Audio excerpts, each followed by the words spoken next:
The sun's first rays broke over the horizon, illuminating the village of Tsiufu with a soft, golden hue.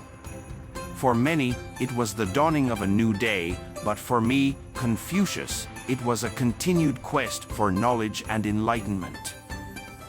Each morning, I rose with the sun, as I believed the early hours held a unique clarity and tranquility. Before the world stirred into its daily chaos, I found solace in the songs of the birds, the rustling of the trees, and the rhythmic patterns of nature. My daily routine began with a simple meditation.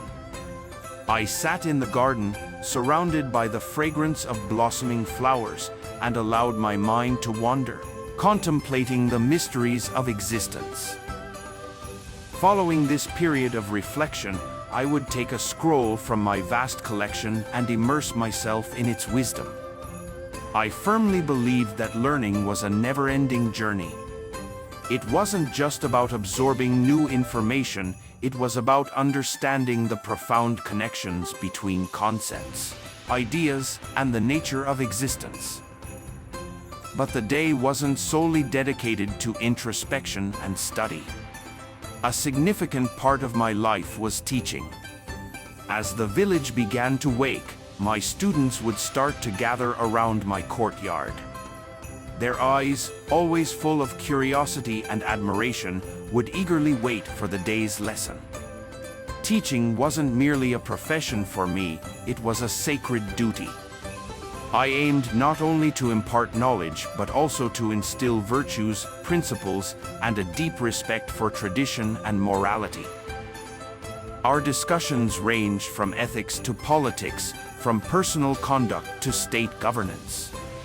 Each session was a blend of lecture, debate, and insightful conversations. I believed in the Socratic method of questioning, pushing my students to think critically, fostering their ability to analyze situations and form reasoned judgments. It was not uncommon for our conversations to extend past the allotted time, with students remaining long after to discuss and debate further. Noontime was reserved for reflection and a simple meal. My diet was modest: rice, vegetables, and occasionally fish or chicken. I believed in balance and moderation in all things, including food.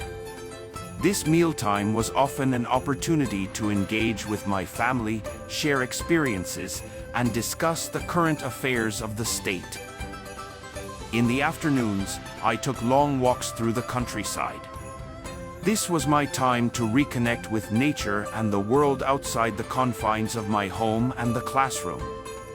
The vast landscapes, from flowing rivers to towering mountains, often inspired my teachings and writings. I considered nature as one of the greatest teachers, for it embodied harmony, balance, and the cyclical nature of life.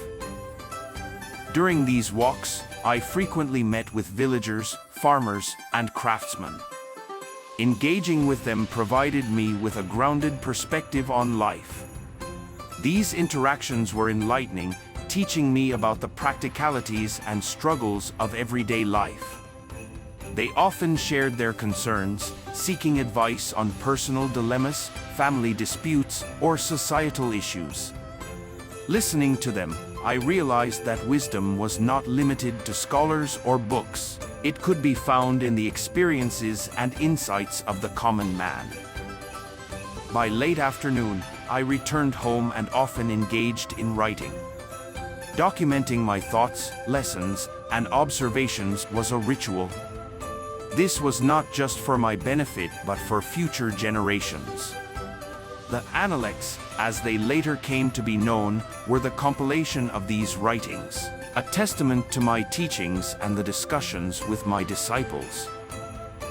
Evenings were a time for music. I held a deep appreciation for the arts, particularly music, as I felt it resonated with the very essence of humanity. The gentle strumming of the guqin, a traditional Chinese stringed instrument, accompanied by poetic recitations, created an atmosphere of peace and reflection. Before retiring for the night, I would often stargaze. The vastness of the cosmos served as a humble reminder of our place in the universe. It instilled in me a sense of wonder and further cemented my belief in the interconnectedness of all things. In essence, my daily life was a blend of introspection, teaching, engagement with the world, and appreciation for the arts and nature. While it might seem mundane to some, I found profundity in the simple acts, seeing them as steps on the path to enlightenment and wisdom.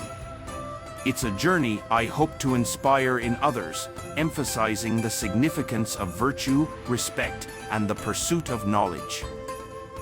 In the words I shared and the life I led, my message was clear: it does not matter how slowly you go, so long as you do not stop.